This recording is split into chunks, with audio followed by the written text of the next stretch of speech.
있어요. 자, 각운동량이라는 걸 이제 공부하게 될 건데, 우리 앞에서 선운동량은 했었습니다. 그렇죠? 선운동량 P는 MV였죠. M 곱하기 V. 이것도 이제 교재에 나와요. 이렇게 하면. 일단 1절부터 보도록 하죠. 벡터곱과 돌림힘 그랬는데, 돌림힘이 토크로 이제 주로 많이 얘기를 하고, 우리말 쓰기에서 이제 돌림힘이라고, 회전력이라고 하진 않습니다. 회전력이라는 용어는 없어요. 물리학에. 그냥 우리 일상에서는 얘기하지만 물리학에서 회전력 그러면 이제 물리학 공부한 사람들은 그게 뭐야? 이제 이렇게 되게 되는 거지. 이런 용어는 없다.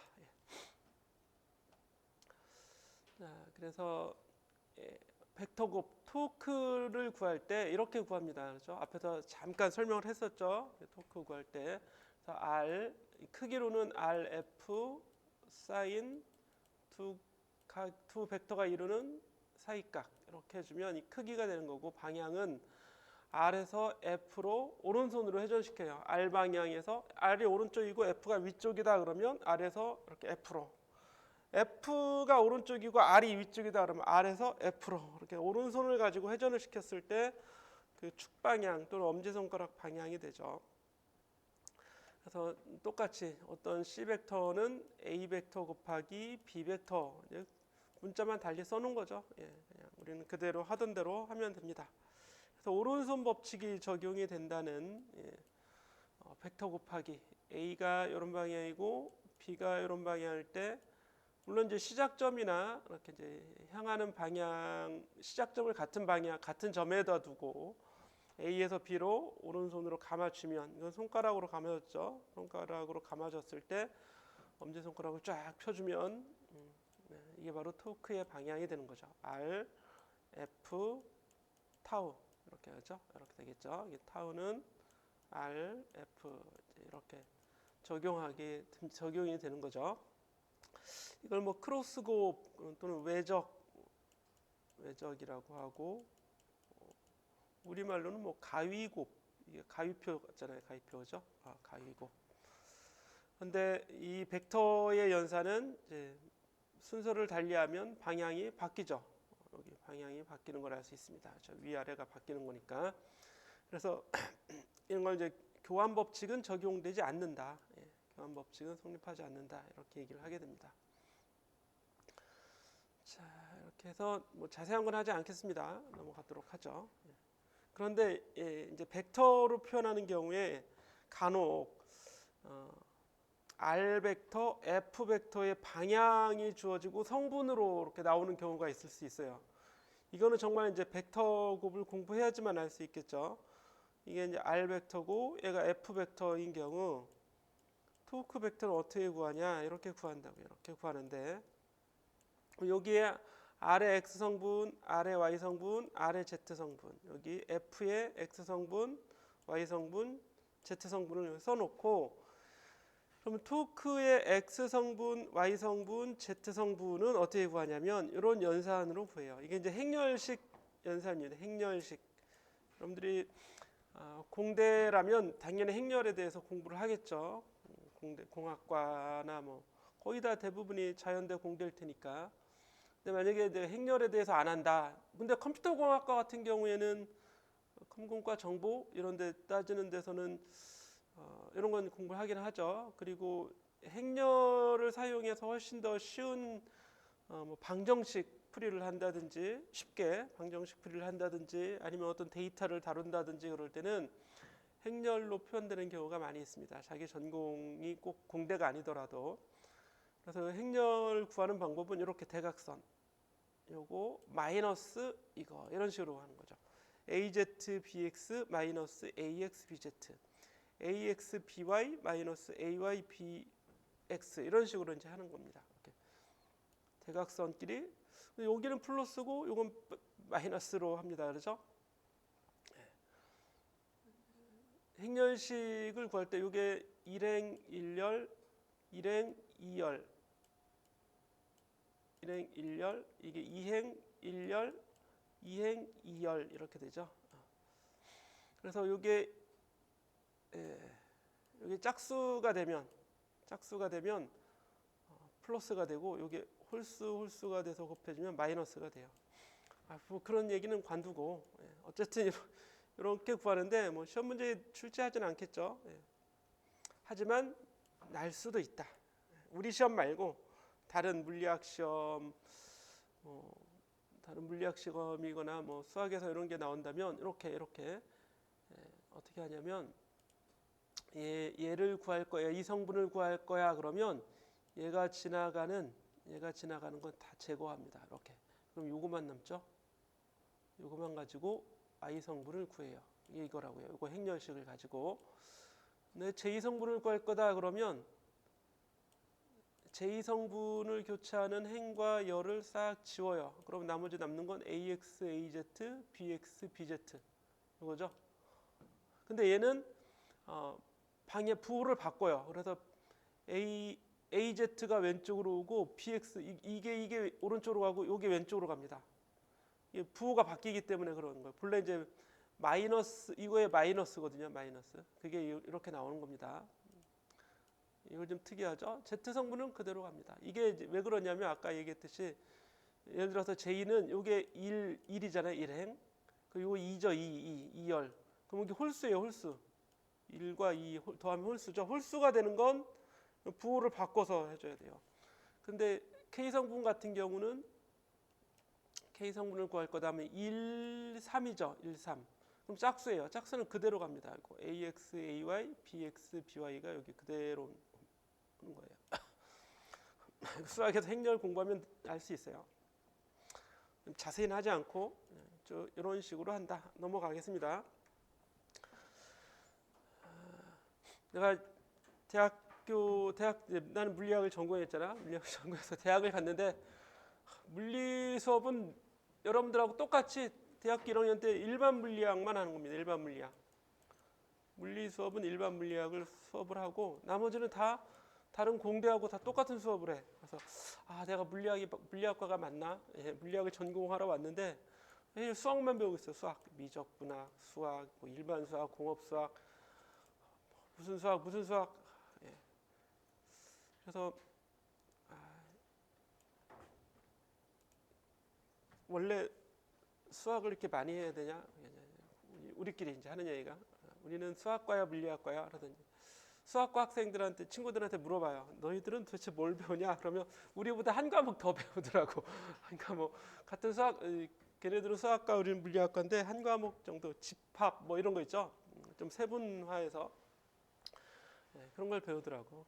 이제 3, 4학년 때 올라가면 또 달라지죠. 2, 3학년 때 올라가면 수학이 이제 막 여러 과목으로 쫙 이제 다양한 스펙트럼이 보이긴 하는데 물리학도 마찬가지였어요. 2학년 가니까 새로운 수학을 공부하고 3학년 가면 또 새로운 수학을 공부하고 그렇게 하더라고요. 물리학이 곧 수학입니다. 수학과 물리학은 거의 동일시돼요. 동일시. 모든 이론식은 다 수학으로 표현되어 있기 때문에 그런데 또 물리학과에서 뭐라고 하냐면 수학은 우리에게 도구다. 도구, 툴이란 얘기죠. 툴. 그래서 열심히 안 해도 된다라기보다는 이걸 써먹어야 돼요. 그렇죠?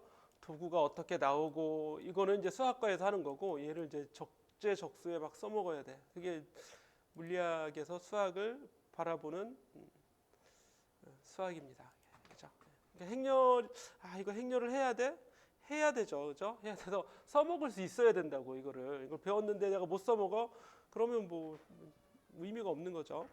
그래서 이렇게 이제 문제가 나올 수 있다고요. 이게 A 벡터가 이게 X, R 벡터로 이제 물리에서 나오게 되면 R 벡터로 나오겠죠. 단위가 미터로 나오고 B는 힘 벡터로 돼서 단위가 뉴턴 이런 식으로 나오겠지. 그렇죠? 근데 얘는 I가 있고 J가 있어요. 얘도 I가 있고 J가 있죠. 그럼 K 성분이 나옵니다. 그렇죠? 여기는 K 성분이 없지만 K 성분이 나온다고요. Z 성분이. 그래서 I하고 J가 만나서 K를 만들고 요 I와 J가 만나서 K를 만들어요. 항상 수직한 것들의 곱하기가 다른 수직을 만들어내는 겁니다. I와 J가 만나서 K를 만들게 되는 거예요. 여기도 그렇죠. 보면 우리 I 성분, 즉 X 성분이죠. X 성분. X 성분을 만드는 건 YZ 성분들끼리 만드는 거예요. 이게 X 성분, 그렇죠? X 성분을 만드는 건 YZ. 이게 Y 성분이잖아요, 그렇죠? Y 성분 방향으로는 XZ 성분들이 만나서 만드는데 X하고 Z가 만든다고요. 그러니까 그런 이제 의미를 해석을 한다면 I 성분하고 I 성분은 크로스급을 할 수 없어요, 그렇죠? 이건 0이 나오니까 그러면 2하고 여기 마이너스 2하고 여기 마이너스 1하고 여기 3하고 만나서 뭔가 이제 만들게 되겠죠. 그래서 벡터식의 연산을 생각하면 또 쉽게 구해볼 수도 있습니다. 그렇게 나온 게 이제 이런 거죠. 이렇게 R하고 F가 주어졌을 때 토크 벡터를 구하라. 그러면 II는 없어져요, 다 그죠? JJ도 없어지고 그래서 IJ가 만나서 K 성분을 만들게 된다. 이렇게 이제 보시면 되겠습니다. 그러면 더 자세한 계산법은 여러분들이 한번 해보시고 중요한 내용은 11.2절에서 보겠습니다. 각운동량이라고 하는 걸 여기서 이제 공부하게 될 겁니다. 각운동량은 기호 L로 표시해요. L. 여기는 L이 안 나와 있는데 아직 각운동량이 안 나와요. 여기는 안 나오고 요거부터가 각운동량입니다. R 곱하기 P. 그래서 각운동량을 벡터로 다루는 겁니다. 벡터로 다룰 때는 우리 토크 벡터는 R 곱하기 F 이렇게 한다 그랬잖아요. R 곱하기 F로 토크를 구합니다. 열심히 우리 1절에서 얘기했었지. 그런데 각운동량 벡터는 본래 각운동량 벡터 자체 L이에요. L은 이렇게 구하는 겁니다. 이렇게 R 곱하기 P. 이때 P는 운동량입니다. 선운동량. 그래서 M이라는 입자가 있는데 오른쪽 방향, 그래서 Y 방향으로 돼 있네요. Y 방향의 운동량을 가지고 있어요. 그럼 이렇게 운동하고 있는 겁니다. 속도도 이런 방향이라는 얘기겠죠. 운동량이 속도잖아요. 이걸 입자인 경우에는 P는 mv 이렇게 쓸 수도 있겠죠. P는 mv 그렇죠. 이거를 이런 식을. 그런데 입자일 때 P는 mv가 되니까 그럼 P 벡터가 주어져 있어요. 선운동량입니다. 이거는. 그러면 R 곱하기 P 하면 되죠. R 곱하기 P. R은 입자를 향하는 입자가 있는 곳 위치 벡터죠. 그럼 R은 대충 보면 오른쪽 아래, 오른쪽 아래 이평면에서 보자면 P는 저쪽 완전히 오른쪽이죠. 그래서 R에서 P로 이렇게 돌리면 Z 성분이 나와요. 그렇죠? R에서 P로 감아 돌리면 엄지손가락 쭉 펴면 Z 성분이 나오겠죠. 이게 본래 L 벡터입니다. L 벡터. 각운동량 벡터는 이렇게 구합니다. 이게 정의로 돼 있죠? 11.10번 식에 보면 각운동량 벡터의 정의입니다.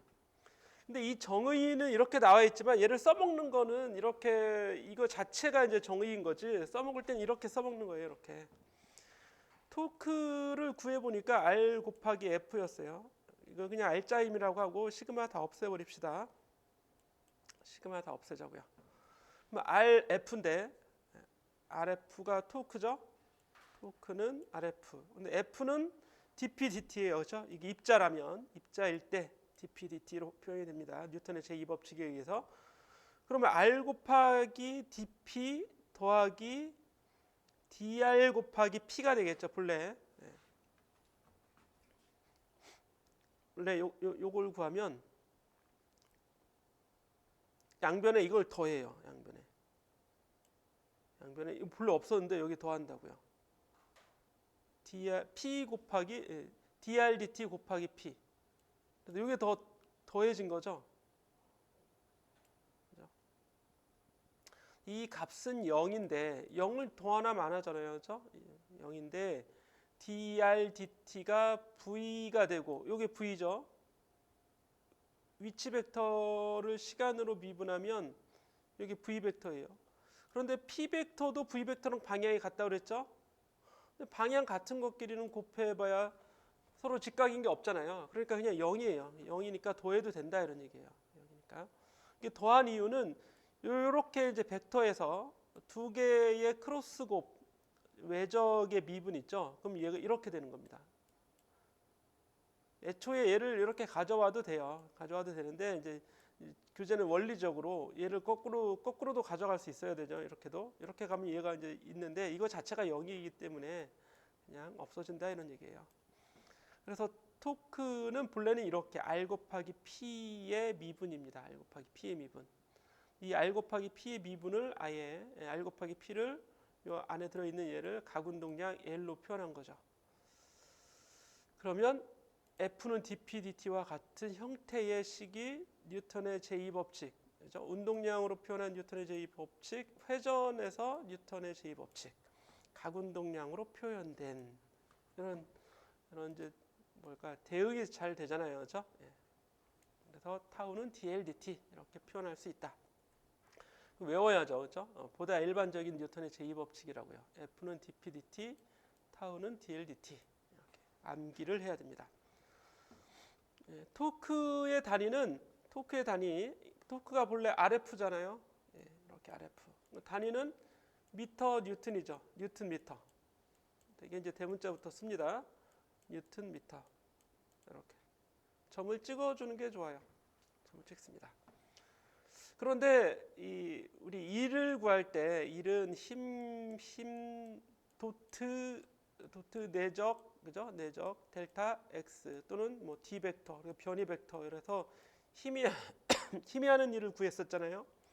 이때도 차원은 뉴턴 미터예요. 그죠? 에너지나 일의 단위는 이걸 줄로 바꾼다고 그랬죠. 예를 들어서 20줄이에요. 20줄. 근데 얘도 20이라면 이것도 20줄이잖아요. 그죠? 뉴턴 미터잖아요. 얘도 뉴턴 미터, 이것도 뉴턴 미터.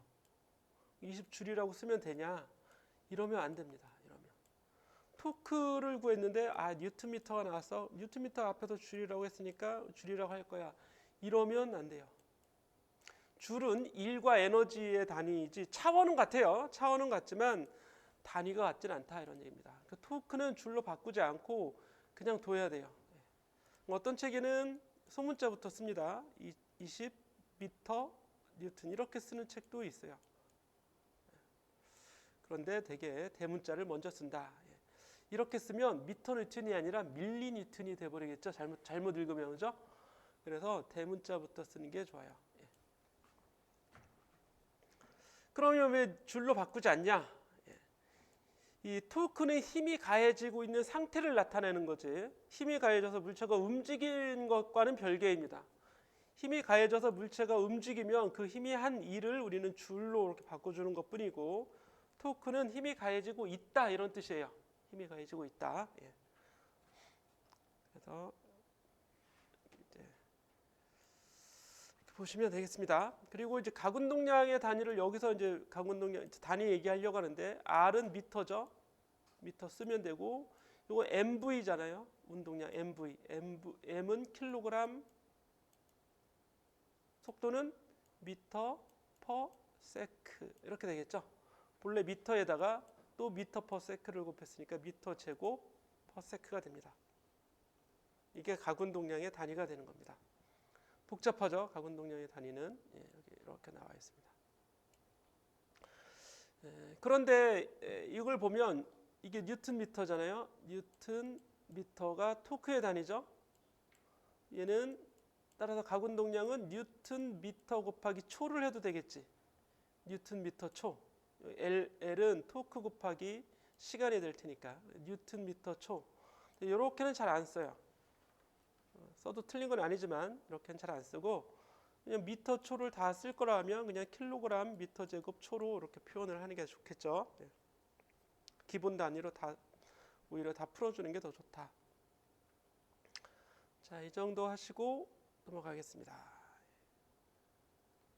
자, 이 그림을 보면서 가군동량을 어떻게 구하는지, 원운동하는 입자의 가군동량 R 곱하기 P. R은 입자의 위치 벡터입니다. 위치 벡터. 어디 있어요? 입자가 여기 있어요. 그렇죠? 근데 이때 이런 방향의 순간 속도를 가지고 있어. 그러면 이 방향이 그대로 이 방향에 P를 가지고 있는 거죠. P의 크기는 이제 MV가 되겠죠. MV. V는 이렇게 큰데 M을 곱하면 더 크게 그려야죠 라고 할 수도 있겠지만 차원 자체가 다르기 때문에 크기 비교를 화살표 크기로 비교할 수 없습니다. 그렇죠? 차원 자체가 아예 다른 거기 때문에. 그럼 R 곱하기 P 해주면 R은 이런 방향이죠. 지금 바깥으로 퍼져나가는 이런 방향. P는 이런 방향이니까 둘이 이루는 각도 세타가 있겠지. 크기를 구하려면 P 곱하기 R 곱하기 P 곱하기 사인 사이각 해주면 되겠죠. 이렇게 이런 식으로 L의 크기를 구할 수 있어요. 그게 이제 바로 위에 여기 나와 있었습니다. 그렇죠? P는 입자라면 R MV가 되겠지. MVR 사인 세타 이런 식으로도 이제 구한다. 그런데 지금은 이제 90도라고 했으니까 RP죠. 원래는 RP P가 MV 순서 MVR 이렇게 써주는 겁니다. MVR로 구해주면 돼요.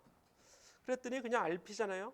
L은 RP 이렇게 암기해야죠. 암기해야 됩니다. 자, 입자 개의 가군동량. 입자가 하나가 아니라 이제 여러 개 있어요. 우리는 이제 강체에 대해서 다룰 겁니다. 11장도 여전히 강체에 대한 얘기예요. 단원이 너무 커서 10장에서 그냥 짜고맣게 11장 새로 만든 것뿐이지 쭉 이어지는 내용입니다. 10장, 11장이 다 회전에 관한 내용이에요. 그럼 강체는 입자가 한 개가 아니라 수많은 입자일 거 아니에요, 그죠? 그래서 입자가 여러 개로 되어 있는 입자 개를 생각하고 나중에 적분을 해주면 되겠죠. 그럼 강체가 나오는 거겠지. 자, 이런 이제 과정입니다. 넘어가서 보시면 되고, 그래서 이제 문제에는 이 정리까지 나와요. 충격량, 운동량, 정리 공부했었는데 우리는 각 충격량, 각 운동량 정리까지도 뭐 교재에는 표현을 하고 있죠. 끈으로 연결된 두 물체, 이 문제를 한번 풀어봅시다. 이것도 시험에 잘 나오는 문제입니다. M1과 M2가 도르래에 연결되어 있는데 이 도르래의 살의 무게는 무시할 수 있지만 이 살이죠, 살. 이 테두리, 얘는 질량이 있어요. 이 질량이 대문자 M이죠. 그러니까 이 질량은 어디에 있는 거냐면 테두리에만 있는 거지. 우리가 이게 테두리에만 있으면 굴렁쇠잖아, 굴렁쇠. 그죠? 모든 질량이 다 굴렁쇠에 있죠. 같은 거리에 있습니다. 그러니까 이 굴렁쇠의 관성 모멘트는 그냥 mr의 제곱이죠. mr의 제곱. 전체 질량이 다 똑같은 거리에 있기 때문에 전체 질량 곱하기 r의 제곱 이렇게 나오게 되는 거죠. 그래서 이 문제도 뉴턴의 제2법칙 문제인데 앞에 10장에서 공부한 거 가지고 다 구할 수 있어요. 그런데 이제 11장에 놓은 건 요걸 사용하려고 하는 거야. 각 충격량, 각 운동량 정리. 이걸 사용하면 외부에서 가해진 알자 토크가 없다고 적용하는 거죠. 각 운동량에 대한 비고립계인데 이건 알자 토크가 있는 거죠. 그죠? 중력이 가해지고 있기 때문에. 그래서 요 식에 넣는 겁니다. 토크는 dLdt 이렇게 여기에 넣어서 가속도를 구한다든지 뭐 이걸 구할 수 있어요. 여기서 묻는 게 가속도 구하는 거잖아요, 그렇죠? 그러려면 뉴턴의 제2법칙을 생각해야 될 텐데 뉴턴의 제2법칙을 적용하는 방법도 여러 가지예요. 뉴턴의 제2법칙을 적용하는 방법이 이 교재에서 적용하는 방법은 이 전체에 적용하는 겁니다. 이 전체에 한 번에 적용을 한 번에. 어차피 돌아가는 건 뭐만 있어요? 얘만 돌아갑니다. 얘는 안 돌아가죠. 얘는 움직이는 거지, 그래서 이동하는 거지, 돌아가지, 회전하지 않습니다. 그래서 요거는 회전에 관한 얘기예요. 그렇죠? 회전에 관한 얘기. 그래서 알자 토크는 알자 돌림 힘이죠. 여기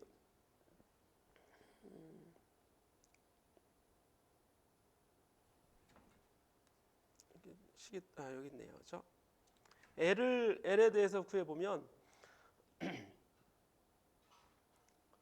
가군동량을 구할 때는 항상 주의해야 될 게 가군동량에 대한 식을 보면 맨 앞에 이걸 보시면 요 M은 MV라고 하는 게 정해져 있어요. 그렇죠? 대개는 정지한 사람이 본 속도나 뭐 이런 게 되겠죠. P가 MV. 그럼 R은 어디요? R은 원점을 정해야 된다고. 그렇죠?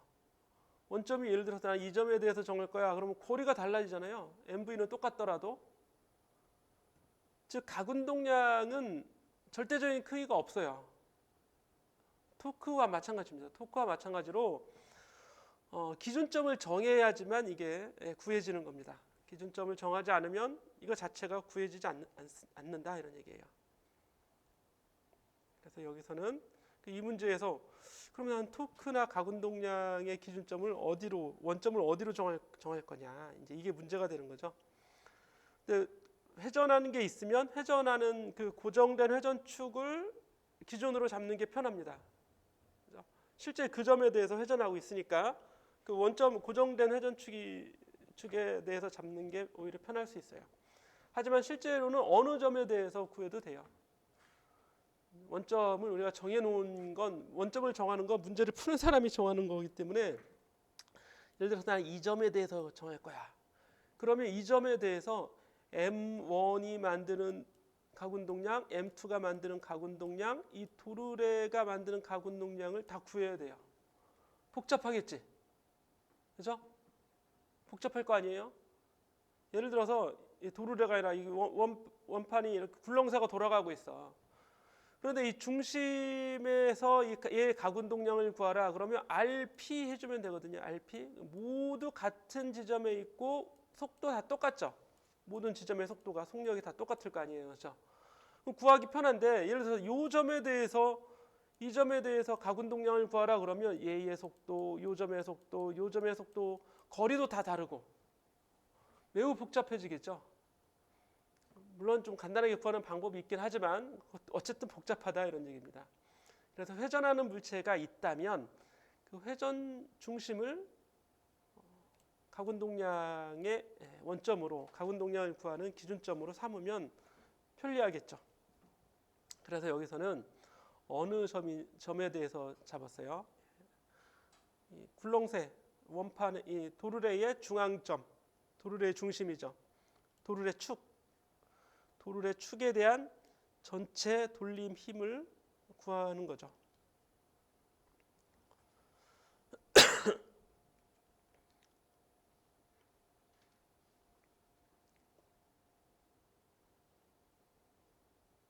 여기 도르래 축에 대하여 이런 말이 있잖아요, 그렇죠? 도르래 축에 대하여 작용한 전체 외부 돌림음을 계산해 보자. 자, 모멘트 8이 0이므로 회전축에 의해서 각 도르래에 작용한 힘은 돌림힘을 만들지 못한다. 이게 뭐냐면 이걸 원래 다 읽어봐야 되는데 이를 확대를 해보면 여기 중심에 힘이 작용하잖아요. 이 지지대에 있을 거냐, 지지대, 그렇죠? 이 지지대가 이 도르래 중심에 힘을 가하고 있잖아. 안 떨어지 밑으로 이게 힘을 안 가하면 어떻게 툭 떨어질 거 아니에요, 그렇죠? 이 힘을 가하는데 그 힘의 방향은 아마 어떤 방향이겠어요? 이게 밀어내는 이런 방향이겠죠. 중심을 지난다 이런 얘기예요. 이 도르래 책상이라고 해도 되고 지지대가 도르래에 가하는 힘은 이렇게 이 도르래의 중심을 지나겠죠. 우리가 구하려고 하는 토크는 R 곱하기 F이기 때문에 모든 힘에 의한 토크를 다 구해야 돼요. 여기 이 도르래에 가해지는, 그렇죠? 근데 이 지지대가 가하는 힘은 그 중심점을 지나가기 때문에 그 중심 도르래 축을 기준점으로 잡으면 모멘트 8이 0이죠. 토크를 만들지 못한다 이런 얘기입니다. 자, 거기다가 상자에 작용하는 수직항력, 상자는 어디 있어요? 상자 이거죠. 책상이 이 물체에 힘을 가하잖아요. 그럼 이 책상에 가하는 힘도 구해야 돼요. 이 힘에 의한 토크도 구해야 되고, 줄도 있죠. 줄이 뭐 여기 중력도 있고 장력도 있겠죠. 이것도 구해줘야 된다 이런 얘기입니다. 이런 걸 다, 이 장력도 구해줘야 되고 다 구해줘야 돼요. 그거에 대한 토크를 구해봐야 0이라고 하는 게, 자, 상자에 작용하는 수직항력은 중력과 상쇄돼서 수직항력 작용하죠. 중력 작용하죠. 하지만 이 중심에서 보면 이 힘의 크기하고 이 힘의 크기 똑같으니까 얘가 만드는 토크하고 얘가 만드는 토크는 서로 상쇄되겠지. 그리고 여기서 이제 장력도 존재하잖아요. 장력에 대한 얘기는 여기는 일단 안 나왔네요. 그죠? 예. 근데 장력에 대한 얘기도 본래 해줘야 돼. 어떻게 할 수 있냐면 교재가 취사 선택해서 지금 풀이를 하고 있는데 요 T1 그죠? T1 요 T2 이거에 의한 걸 해줘야 되죠. 본래는 T2와 T1 그리고 M1에 대해서도 해야 됩니다. M1 T1 예, T2도 있으면 이 T2도 있겠죠. T2 그리고 중력 M1G 이걸 다 해야 되는데 결과적으로 남는 건 M1G만 남아요. 그죠? 여기 T1하고 T1은 상쇄돼서 없어지겠지. 요 점에서 보면 이 T1도 이 T1이 만드는 토크하고 이 T1이 만드는 토크가 크기가 같을 테니까 없어지고 여기서 이렇게 T2하고 이 T2가 만드는 토크도 다 저절로 없어지겠죠. 서로 방향이 반대니까요. 왜 이런 얘기를 하냐면 우리가 구하는 이 교재에서 구하는 토크는 이 전체에 가해지는 토크를 구하는 겁니다. 이 도르래만 가해지는 토크를 구하는 게 아니에요. 교재 열심히 여기 이렇게 해놓은 이유는 그렇죠? 근데 어차피 이 T1하고 T2는 이 내부력이잖아요. 내부력 T1, T1, T2, T2 내부력은 구하지 않아도 된다 이런 얘기입니다. 그러면 이제 M1G는 외부력이죠. M1G 외부력. 그래서 여기 단원의 제목이 외부라고 나와 있는 겁니다. 이게 비고립계라고요. 고립계가 아니라고. 자. 그래서 M1에 의한 토크만 있을 겁니다. M1에 의한 토크는 M1까지의 모멘트 8. 기준은 다 여기를 기준으로 하잖아요. 도르래의 중심을. 그러면 중력은 여기 이렇게 가해지는 거죠. M1G. M1G의 작용선 이렇게 연결하면 이 줄이 되겠죠. 줄. 그럼 줄까지의 거리, 이 거리가 R이라고요. M1G가 만드는 토크는 R M1G가 됩니다. M1G R이 되는 거죠. 근데 간단히 볼 게 아니다 이런 얘기입니다. M1G R 이게 토크가 되고 각운동량을 구하면 역시 원점은 그대로 이 점에 대한 각운동량을 구해야겠죠. 다시 확대해서 이 점에 대한 각운동량은 자 M1 얘가 M1은 아래로 움직이죠. V로 움직입니다. 그럼 M1 V가 P가 되는 거죠. R은 이 R이잖아요. 그냥 RP M1 V R이 얘의 각운동량 M1의 각운동량을 구한 거고 M2의 각운동량은 M2 속도는 똑같죠? 속력의 크기 V 곱하기 여기까지 이 움직이는 운동량의 거리 그것도 R이죠. R 그죠? M2 VR 두 개가 되고 얘도 움직이잖아요. 얘도 움직이는데 이건 이제 뒤에서 한번 또 하겠지만 요 L은 I 곱하기 오메가가 돼요. I 곱하기 오메가. MVR의 총합인데 그냥 대문자 MVR 이렇게 써도 됩니다. 모든 점이 같은 같은 각운동량을 만들어내죠. 이렇게 다 돌아가는 거니까 한쪽 방향으로. 그래서 I 오메가라고 써도 되고 그냥 MVR이라고 써도 됩니다. 그러면 MVR, 요 M1VR, 요 M2VR 이렇게 더한 전체의 각운동량이 나오죠.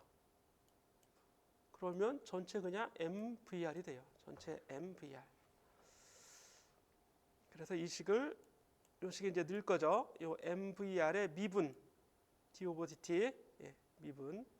그러면 v 대신에 dv dt 나머지 이거 다 질량하고 반지름은 상수이기 때문에 그대로 오고 요 dv dt만 이렇게 남는데 이게 가속도잖아요. 그죠? 얘가 움직이는 속도의 변화율이 이게 dvdt가 바로 a가 됩니다. 그래서 a를 구하면 m분의 m1gr 이렇게 나오겠죠. 특이한 방법이에요. 그렇죠? 이렇게 구하면 쉽게 구해지는 것 같아요. 이렇게 구해도 되고, 그런데 난 이렇게 안 구하겠어. 다른 방법도 있어요. 10장에서 이미 이건 10장에서 이미 공부한 겁니다. 그렇죠? 10장에서 이미 했어요. 어떻게 구하냐면 앞에서 했던 대로 얘의 가속도 a가 있을 거 아니에요. 그렇죠? 그럼 얘도 똑같이 a로 가속하겠죠? 얘는 어떻게 가속해요? a에 의한 각가속도 알파가 생겨나겠죠? 알파는 r분의 a가 되는 거지.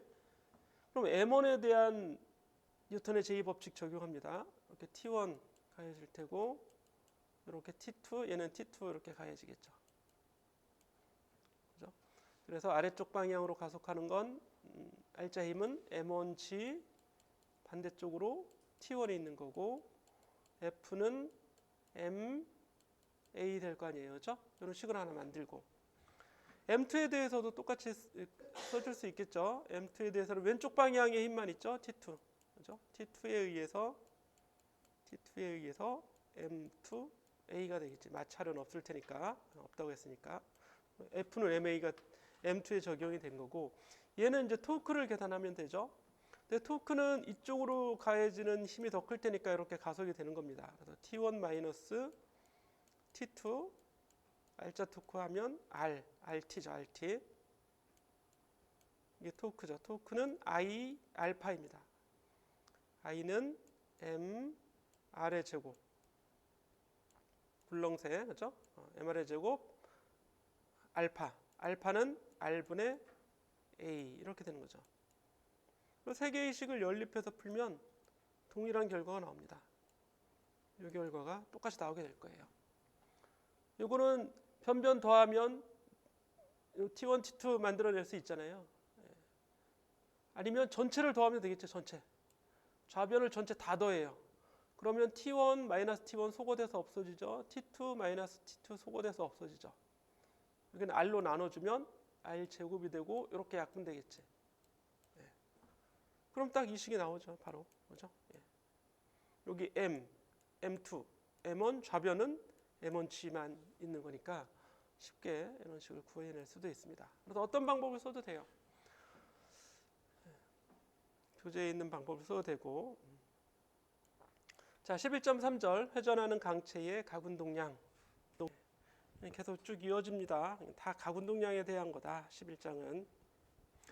각운동량의 정의 자체는 R 곱하기 P로 정의하고, 이렇게 정의했던 이유는 뉴턴의 제2법칙이 본래 F는 dP dt였죠. 이거와 유사한 형태를 만들기 위한 거죠. 그래서 토크는 물론 이건 R자 힘이고, 여기 이제 R자 토크예요. 토크 네트. R자 토크는 뭔가의 변화율로 표현하려고 해서 따라가다 보니까 요거의 변화율이 되고, 그래서 하나의 문자로 L이라고 하자. 그러면 두 개의 식이 정확히 잘 대응이 됩니다. 얘가 운동량이었죠. 얘는 회전의 운동량이니까 각운동량이라고 이름을 붙이는 거죠. 이거였습니다. 두 개의 식을 알아둬야 되는 거지. 타우는 dLdt 그리고 L은 R 곱하기 P. 자, 이렇게 이제 해주면 됩니다. 입자의 각운동량은 RP니까 그냥 MVR이었어요. L은 RP. 계속 요거에 대한 얘기예요. P는 MV죠. MV. 그런데 회전에 대한 건 회전에 대한 물리량으로 좀 표현해 보자. V는 선 속도잖아요. V는 R 오메가가 되죠. 회전하고 있는 원운동하는 물체라면 V는 R 오메가로 각속도로 표현을 할 수 있습니다. 그러니까 이거는 M R 제곱 오메가 이렇게 되겠죠. M R 제곱 오메가로 표현하면 회전에 대한 물리량으로 새로운 회전에 대한 물리량을 표현하게 되는 거지. 그래서 mr 제곱 오메가가 되는데 여기서 많이 보던 거죠. mr의 제곱 이렇게 나오면 그게 입자의 관성 모멘트가 됩니다. I 그렇죠? 예. I가 mr의 제곱이니까 이렇게 표현할 수 있겠죠? 이거는 입자 한 개의 식이죠. 입자 한 개의 식. 입자가 이제 여러 개의 입자라면 그 각각의 입자들의 관성 모멘트를 다 더해서 전체 강체의 가운동량을 구할 수 있겠지. 그게 바로 이 식입니다. 각 입자들의 가운동량을 다 더하면 전체 강체의 가운동량이 될 텐데 앞에 이제 시그마만 잘 붙여주면 되는 거죠. 다 더해라 이런 얘기입니다. 여기서 이게 mr 제곱을 다 더한 거 여기까지만 쓰면 이게 바로 관성 모멘트 우리가 앞에서 정의했던 관성 모멘트가 되는 거지.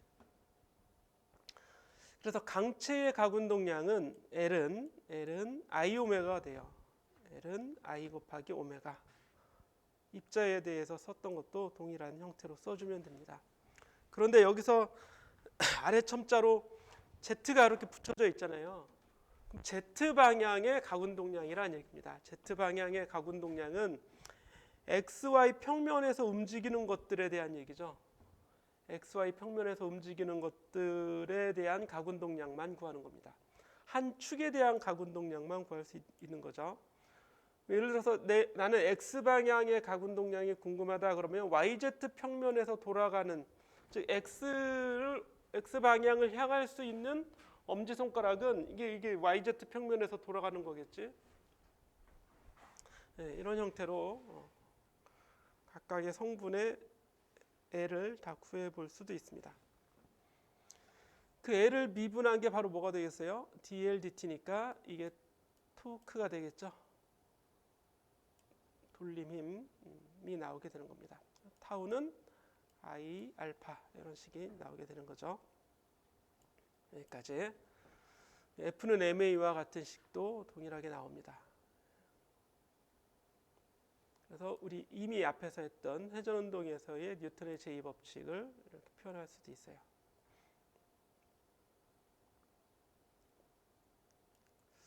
볼링공이 1초에 10회전 1초에 10번 돌아간다는 얘기죠. 레볼루션 퍼 세컨드 그래서 RPS라고도 하죠. RPS. 이게 이제 분당 회전수로 나오면 REV per minute. 그죠? 그럼 RPM이라고 합니다. RPM. 분당 회전수, 이건 초당 회전수. 회전 속도를 나타내는 거기 때문에 각속력을 얘기하는 겁니다. 각속력 또는 각속도. 각속도가 주어진 거예요. 그래서 뭐가 주어졌나 하지 마시고 오메가가 주어진 거죠. 여기 오메가. 오메가는 10회전인데 1회전은 2파이 라디안이죠. 10 REV per sec예요.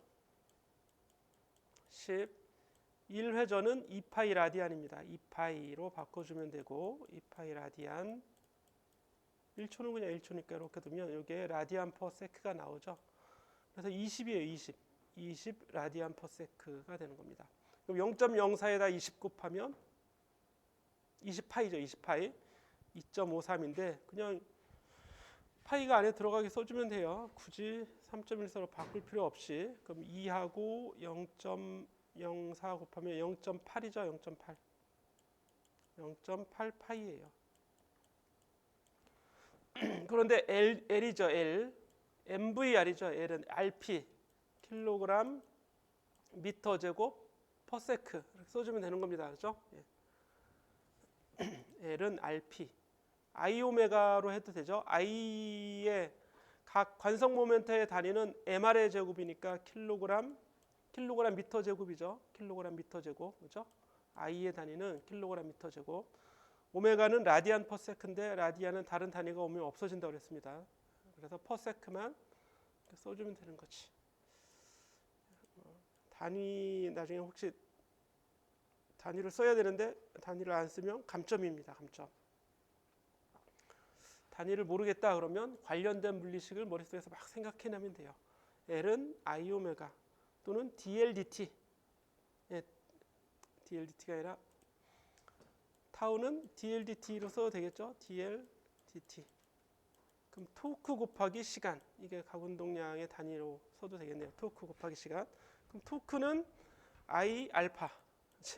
계속 생각해내야 된다고. 계속 꼬리에 꼬리를 물고 단위를 한번 좀 복잡해질 때는 단위를 꼭 체크를 해보세요. 자, 이렇게 해서 구해주면 되겠죠. 예.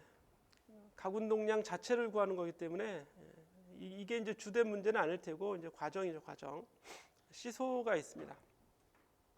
질량 MF인 아버지와 MD인 딸이 그림과 같이 이렇게 있는데 같은 거리만큼 떨어져 있으면 균형이 맞지 않겠죠.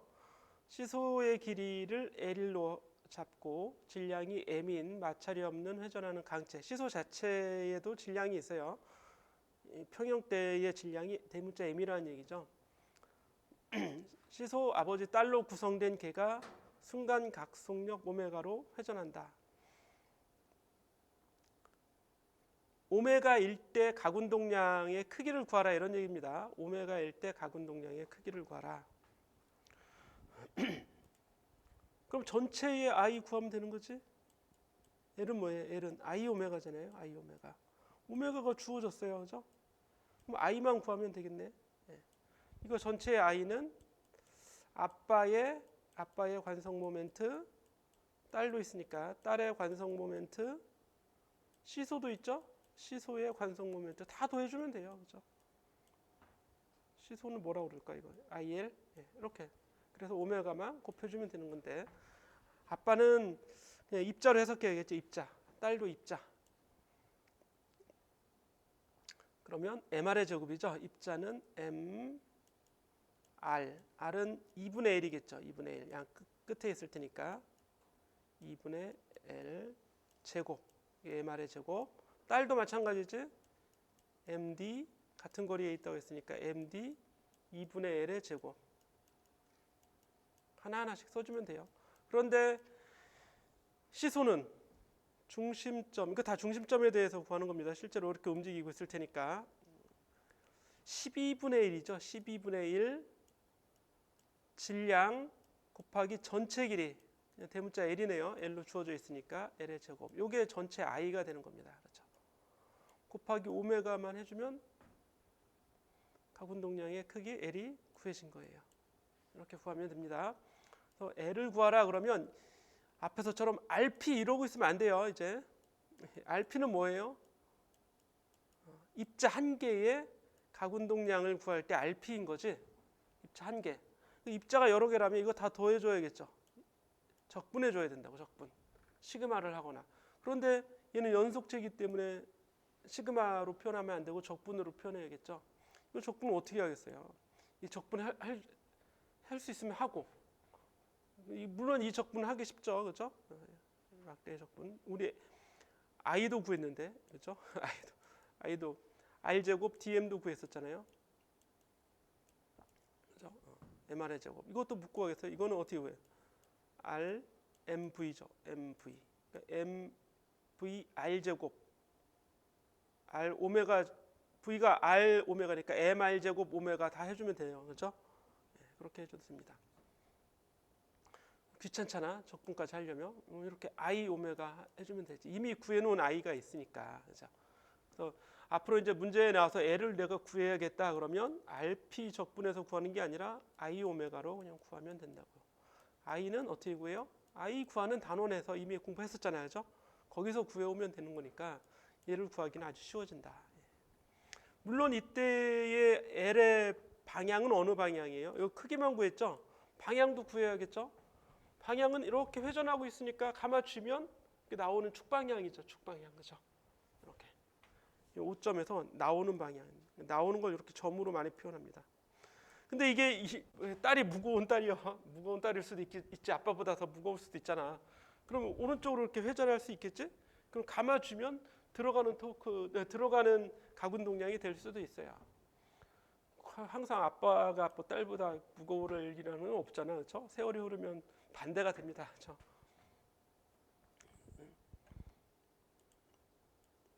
그래서 구한 결과는 이렇게, 그죠? 오메가가 없네요. 여기 있네요, 그죠? 이렇게 구하면 되겠지? 다 구한 겁니다. 끄집어낼 거 있으면 끄집어내주고 그러면 되는 거지. 시소가 수평면과 각도 세타를 이룰 때 개의 각가속도의 크기를 구하라. 이게 수평면은 지면을 얘기하는 거죠. 지면. 네. 여기 이제 세타가 표시가 되어 있네요. 수평과 세타의 각을 이룰 때 각가속도의 크기를 구하라. 그럼 알파죠, 알파. 알파는 어떻게 구해요? 알파는 토크는 I 알파 이렇게 구하는 거지. 식이 하나밖에 없어요. 여러분들이 알파를 어떻게 구해? 모르겠는데. 알파가 들어가는 식을 머릿속에서 생각해서 가속도를 구하는 건 다 뉴턴의 제2법칙으로 구해진다고 그랬죠. 뉴턴의 제2법칙으로 구하고 이거 구하려고 봤더니 각운동량을 왜 구하라고 했겠어요? dl dt니까. 그죠? dl dt가 얘가 되는 거지. 이렇게. 그러면 왜 그렇게 돼? L이 I 오메가잖아요. I 오메가를 미분한 게 여기 d 오메가 dt가 알파잖아. 그럼 당연히 I 알파 나오는 거지. 그렇지? 그래서 미분만 하면 된다. 이걸 미분하면 I 알파. 그래서 그렇게 안 구했네요. 이거는.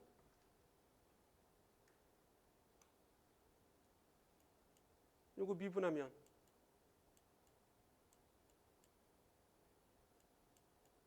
d 오메가 dt는 그냥 요 알파가 나오죠.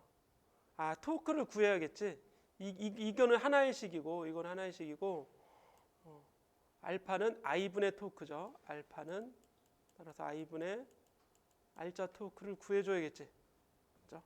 토크를 구하는 과정이 여기 나와 있습니다. 이 토크는 아빠의 토크, 딸의 토크, 그리고 얘의 토크.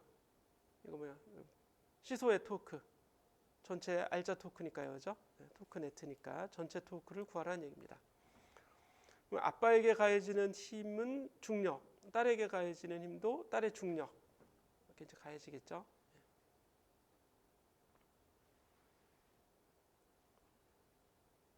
그런데 이 시소에 가해지는 중력은 무게 중심에 이렇게 가해질 거 아니에요. 질량 분포가 균일하기 때문에 모든 점의 중력이 다 가해지지만 한 점에 가해지는 것으로 질량 중심점을 잡으면 그 한 점이 바로 중심점이 되고 그 점이 이 점을 우리가 토크나 각운동량을 구하는 이 중심 고정축을 지나고 있기 때문에 그 힘이 아무리 크더라도 토크를 만들어내지 못하죠. 그죠? 이 점에 대해서는. 그러니까 이 두 개의 힘, 중력과 딸에 대해 작용하는 중력에 의한 힘만 토크가 될 수 있겠죠. 그래서 이걸 구해보면 예를 들어서 아빠의 질량이 더 무겁다면 이 MF 아빠의 중력 이게 만드는 토크의 방향은 R 곱하기 F죠. R 곱하기 F니까 R에서 F로 감아주면 나오는 토크가 되죠. 근데 딸은 오른쪽 아래로 힘이 가해지고 있습니다. 그리고 오른쪽에 있으니까 R 곱하기 F, R 곱하기 F 해주면 들어가는 토크가 되니까 그 R자 토크는 빼줘야겠죠. 아빠가 더 이제 크다고 가정하고 MFG 2분의 L 코사인 세타. 코사인 세타를 구한 건 이 그림에서 토크 구할 때 어떻게 구한다고 했어요? 여기까지. 여기 R이죠, R. 아빠 있는 데까지. 근데 길이로는 2분의 1이에요. 이것하고 중력은 아래 방향이죠, 중력. 이 둘이 이루는 각도는 세타가 아니라 90도 마이너스 세타입니다. 이게 세타니까 R과 F 사이의 각도는 90도 마이너스 세타죠. 그럼 사인 90도 마이너스 세타는 코사인 세타예요. 그렇죠? 사인 90도 마이너스 세타는 코사인 세타가 됩니다. 그래서 RF 사인 세타가 아니라 90도 마이너스 세타가 돼서 코사인 세타로 바뀐 거예요. 토크는 사인 들어가는데 왜 코사인으로 들어가냐 이러시면 안 되고, 여기 주어진 세타가 아예 처음부터 주어져 있기 때문에 요 각으로 표현을 하려면 여기 90도 마이너스 세타의 사인 값을 써줘야겠죠. 똑같은 방법에 의해서 하나는 플러스 하나는 마이너스가 돼서 R자 토크를 이렇게 구한 거고, 이거를 I로 나눠주면 알파가 나오게 된다, 이런 얘기입니다. 여기까지죠. 여기까지. 예. 그렇게 해주면 돼요. 예. 아빠가 안쪽으로 이동해서 회전 쪽에서 D만큼 떨어진 곳까지, 그러면 거리가 바뀌죠. 예. 아빠의 거리가 이제 2분의 L이 아니라 그냥 D로 이렇게 바꿔주면 되겠지. 예. 이렇게 해주면 됩니다. 그리고 아빠의 이 관성 모멘트도 2분의 L ml의 제곱이 아니라 md의 제곱, 이렇게 바꿔줘야겠죠. 자, 똑같아요. 11.4절은 이제 고립계인 경우인데 그냥 동일한 식을 씁니다. 동일한 식, 이렇게 동일한 식을 쓰는데, 고립계는 외부에서 가한 R자 토크가 이제 0이 되겠죠. 뉴턴의 제2법칙을 쓰는데 그 값이 0이에요. 그러면 L 토탈은 어떻게 되겠어요? L 토탈은 변화가 없겠지. 좌변이 0이 아니면 계산하면 되고, 0이라면 전체 가운동량이 변화가 없다, 이런 얘기입니다. 이거를 가운동량 보존 법칙이라고 합니다. 가운동량 보존 법칙. 가운동량 보존의 원리, 이렇게 얘기하지 않습니다. 교재가 좀 교재의 표현이 저자의 주관이 좀 많이 들어가 있는 게 많아요. 앞에서도 운동량 보존 법칙이 없었죠. 그냥 운동량 보존의 원리 뭐 이렇게 얘기했었는데, 원리가 아니라 법칙이에요. 여기 2번 볼까요? 2번. 저자의 원리 보존, 가운동량 보존 법칙. 여러분들이 검색을 하더라도 원리로 나와 있지 않습니다. 로에서 로. 가운동량은 앵귤러, 그렇죠? 로 오브 앵귤러 모멘텀 컨서베이션 이렇게 돼 있지, 원리라고 쓰진 않아요, 일반적으로. 저자의 독특한, 뭔가 좀 다르게 해서 자기 교재가 돋보이게 하려고 하는지 모르겠습니다. 예. 그래서 가운동량이 일정한 거죠. 어떤 상태의 가운동량, 나중 상태의 가운동량은 처음 상태의 가운동량과 같다. 그런데 가운동량은 뭐라고 했어요? I 오메가죠. L은 강체 I 오메가, 이렇게 되는 거죠. 그럼 처음 상태의 I 오메가는 나중 상태의 I 오메가랑 같아야겠지. 여기는 법칙이라고 했네요. 가운동량 보존 법칙. 여기에 굵게 볼드체로 표현을 해서 해야 되는데 여기는 안 하고 여기에만 이렇게 했습니다. 독특하지는 않은 것 같긴 한데 이렇게 하면. 예. 자, 사람은 물론 강체는 아니에요. 사람은 강체는 아니지만 팔 따로, 근육 따로 이렇게 움직일 수 있는 뼈 위주로 보면 강체가 되겠죠. 이 살은 강체가 아니잖아. 살은 막 모양이 변하니까 강체가 아니고, 뼈는 모양이 변하더라도 상대적인 모양이 그대로 있는 거죠. 뼈만 생각하면. 그래서 첫 번째 그림하고 두 번째 그림이 있는데, Through years of tireless training, skaters must learn to understand and use angular momentum to become the best in their sport. Angular momentum is the product of a skater's moment of inertia and angular velocity and is represented by the letter L. When the skater is rotating with no net external torque acting on her, angular momentum is conserved. With her arms and leg outward, she increases her moment of inertia, which reduces her angular velocity. As she pulls her arms and leg inward, she is able to spin faster since her angular velocity increases while her moment of inertia decreases. And increases fast. She pulls her arms and leg. 클 때는 I 곱하기 오메가 이렇게 되는데, I가 줄어들면 이제 질량을 회전 반경을 이렇게 이제 가져오면 R이 줄어드는 거죠. R.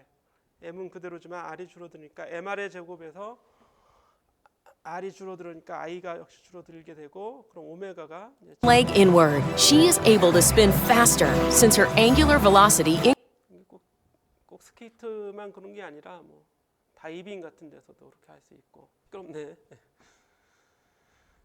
자, 그래서 이제 관련된 보존 법칙, 우리가 이제 세 가지 보존 법칙을 되게 이제 에너지 보존 법칙, 특히 역학에 적용됐을 경우에는 비보존력이 작용하지 않으면 역학적 에너지 보존 법칙에 주로 이제 적용을 했었죠. 그리고 가국, 요거는 운동량, 선운동량 보존 법칙, 외부에서 알짜 힘이 작용하지 않을 때 그런 거고, 외부에서 알짜 토크가 작용하지 않을 때는 가군동량 보존 법칙, 이렇게 세 가지 정도가 이제 우리가 지금까지 공부했던 보존 법칙입니다. 이 보존 법칙은 물리계를 해석할 수 있는 중요한 방법들이 되죠. 우리가 해석할 수 있는, 계산할 수 있는 방법, 단서가 되는 단서. 자, 예를 들어서 회전목마, 여기 수평판의 질량이 100kg이고 반지름이 2m예요. 요거 놀이터에 가면 많이 있는 거잖아요, 그죠? 자, 여기서 이제 이렇게 돌아가는데 사람이 원판이 있고 사람도 있죠, 원판과 사람. 근데 문제가 뭐냐면 중심을 향해서 테두리에 있다가 가장자리에 있다가 중심을 향해서 걸어가고 있어요. 뱅글뱅글 돌아가고 있는데 중심으로 움직이는 거지. 예. 그럼 어떻게 되겠어요? 거리가 반지름이 줄어드는 거지. 그럼 사람의 MR의 제곱이 사람의 관성 모멘트예요, 그죠? 물론 이건 사람의 관성 모멘트겠지. 하지만 전체 돌아가는 건 전체가 돌아가는 거죠. 원판과 사람이 돌아가는데 이게 전체의 관성 모멘트인데 이거는 어떻게 관성 모멘트 이걸 회전목마라고 하나요? 이 원판은 변하지가 않잖아. 근데 사람은 반경이 줄어들어요. MR의 제곱에서 R이 줄어듭니다. R이. 그러면 이 전체 I가 줄어드는 역할을 하게 되겠지. 그러니까 속도는 어떻게 돼? 두 개를 곱한 게 전체의 각 운동량인데 어쨌든 이게 줄어드니까 얘는 어떻게 되겠어요? 얘는 증가해야지만 L은 일정해 줄 수 있겠죠. 안으로 들어오면 속도가 빨라진다 이런 얘기예요. 뭐 피겨스케이팅 선수나 뭐 다이빙 선수 얘기를 하는 게 뭐냐면 앞에서 다이빙을 할 때 이제 발판에서 발을 딱 띄면 되게 다이빙 선수의 모양이 처음에는 질량이 많이 퍼져 있어요. 물에 들어갈 이제 막 뱅글뱅글 돌잖아. 2바퀴 반, 3바퀴 반, 뭐 4바퀴 반 이렇게 돌잖아, 그죠? 근데 돌 때는 빨리 돌아야 돼. 그래야 물에 들어갈 때까지 시간이 얼마 안 되기 때문에 빨리 돌아야 되기 때문에 발판에서 발을 띄자마자 몸을 오므립니다, 그렇죠? 공처럼. 그럼 팍 돌아가겠지. 그러다 이제 물에 들어갈 때는 입수할 때는 물을 많이 튀기면 안 돼요, 다이빙은. 그렇죠? 물을 적게 튀기면서 직진으로 물속에 쏙 들어가야 돼. 그래야 이제 10점 만점에 10점을 받는다고. 그렇죠? 그럼 너무 빨리 돌고 있으면 물에 들어가는 모양을 내가 잡을 수 없기 때문에 물에 들어가기 전에는 몸을 또 일자로 펴서 물에 쏙 들어가야지만 물도 안 튀기고 예쁘게 들어갈 수 있어요. 그렇죠? 그래서 몸을 오므리면 속도가 빨라진다. 이것도 역시 뭐예요? 회전축으로 가면 속도가 빨라지게 되는 거죠. 얼마나 빨라지는지 이제 그걸 구하는 겁니다. 그래서 I 오메가는 I 오메가, 처음에 I 오메가는 나중 I 오메가랑 같게. 처음은 가장자리에 있을 때 MR의 제곱이죠. 그죠? 나중은 새로운 반지름 R, 소문자 R, 그죠? 새로운 반지름. 만약에 원의 중심으로 오게 되면 그냥 이 값이 아예 0이 될 수도 있겠죠. 요거 2개 더했었는데 아예 요것만 있을 수도 있다. 그렇게 어쨌든 구해 볼 수 있죠. 새로운 반지름을 넣어주면, 그렇죠?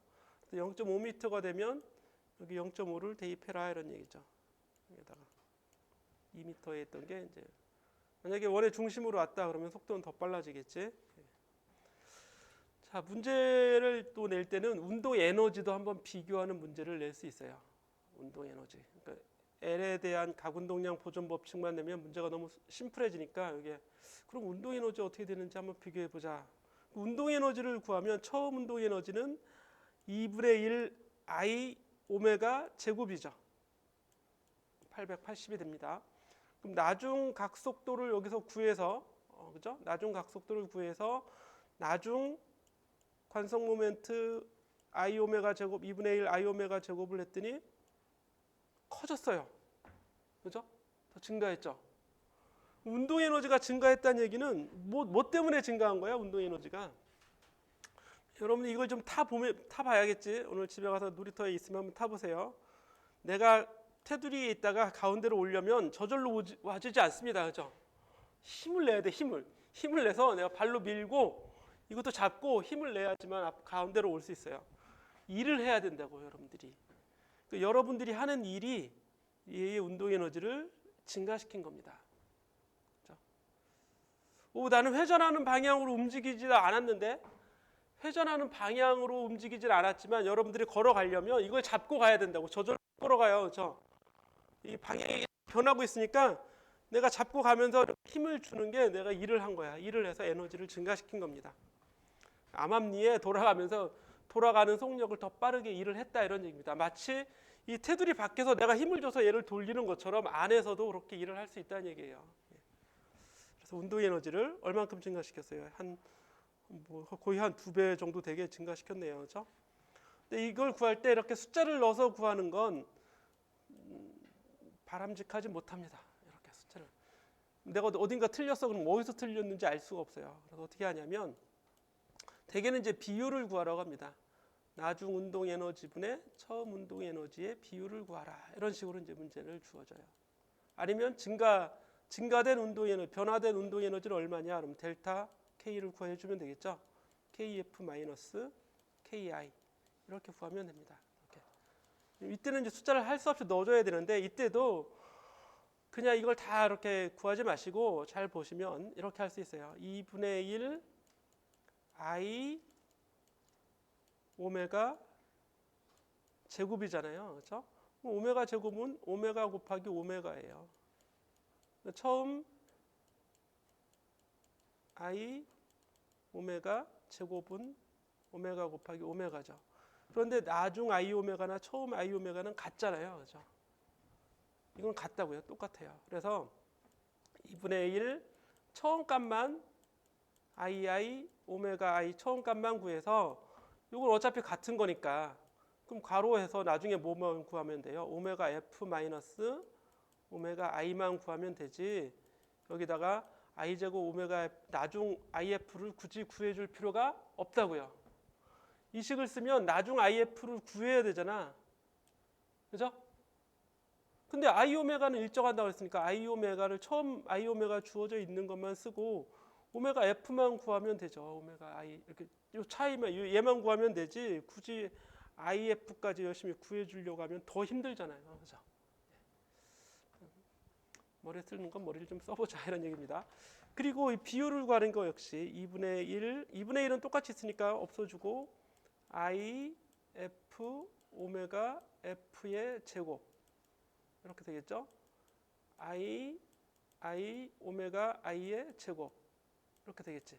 근데 이거하고 이건 똑같으니까 이렇게 약분돼서 결국 오메가 F분의 오메가 I랑 같다고요. 이렇게. 속도가 빨라졌으니까 운동 에너지가 증가한 줄 알 수 있겠죠. 그 증가한 비율이 오메가의 비율만큼 증가했다. 이렇게 얘기할 수 있습니다. 자, 이렇게 하면 이제 11장까지 다 공부한 거고 여기는 11-5절은 여전히 뉴턴의 제2법칙에 대한 얘기인데 요거 이제 벡터 해석까지 오게 돼요. 벡터 해석. L이 방향이 변하는 경우는 지금 아직까지는 안 했어요. 우리가 L의 크기만 변하는 경우만 했지. 그렇죠? 근데 L의 방향이 변할 수도 있어요. 이런 걸 자이로스코프라고 하죠. 이렇게 이제 팽이같이. 팽이가 제자리에서 돌면 멈춰 있는 것처럼 보이지만 팽이의 속도가 좀 줄어들면 어떻게 돼요? 이렇게 삐끗삐끗 이렇게 하죠. 그렇죠? 그래서 이 축의 방향이 변하는 이런 운동을 하게 되는데 좀 복잡해지겠죠. 일단 다루진 않고 지구의 세차 운동 얘기할 때 요거 얘기하잖아요. 그렇죠? 지구가 항상 똑같이 돌고 있는 게 아니라 이게 좀 삐끗삐끗합니다. 그렇죠? 몇만 년에 1도씩 뭐 이렇게 바뀐다 뭐 이런 얘기 하잖아요. 그런 거 얘기할 때 하는 거고 연습 문제에서 굳이 시험 문제 알 걸 좀 찾아본다면 그림으로 나와 있는 거 있죠. 그림으로 나오는 문제들은 잘 출제가 될 수 있어요. 요거는 앞장에서 10장에서 나왔던 연습 그 예제 문제에 유사한 문제가 있었죠. 두레박 떨어지는 것처럼 그죠? 예. 그런 것도 있고 그러니까 한번 같이 보시고 이런 문제, 그죠? 이거는 중간고사에서도 나왔던 그런 그림 형태인데 이게 이제 원뿔이 돼갖고 원뿔 진자라고 합니다, 그렇죠? 이런 경우 한번 생각해 보시고, 이런 경우 아래 것만 돌다가 위에 있는 게 떨어져서 같이 돌죠. 그렇죠? 외부에서 작용한 R자 토크가 없으니까 각 운동량이 보존돼야 돼요. 그래서 전체 I 오메가 처음 상태, 나중 상태가 같다 이런 얘기입니다. 그러니까 얘만 돌아가지만 나중에는 둘이 같이 돌아가니까 I 값이 달라지는 거죠. 그렇죠? I가 증가한 거죠, 이거. 처음에는 혼자 돌다가 나중에는 둘이 같이 돌아요. 물체가 두 개가 있으니까 I가 증가하니까 오메가는 감소합니다. 그래서 운동 에너지까지 또 살펴볼 수 있어야 돼요. 이거 앞에 있는 그림이었죠. 영상으로 봤던 거. 느리게 돌다가 더 빠르게 도는 거지. 팔까지 생각해 줘야 되지만 이게 질량이 큰 R형만 생각한다면 뭐 사람의 관성 모멘트가 변함이 없다면 R형의 관성 모멘트가 변하게 되는 거지. 그래서 더 빠른 속력으로 돌아가게 되는 거고, 이런 문제 같은 경우는 이게 이제 회전축의 중심이 돼서 물체가 와서 이게 완전 비탄성 충돌하고 같은 거죠. M하고 충돌이 돼서 같이 돌아갑니다. 이때는 원운동을 하겠죠. 원운동 이렇게. 그렇죠? 앞에서는 진자 이렇게 해서 이렇게 올라가는 운동 에너지가 역학적 에너지로 바뀌고 충돌 문제였는데 이것도 이제 유사한 문제가 될 수 있어요. 이렇게 해보시고 자이로스코프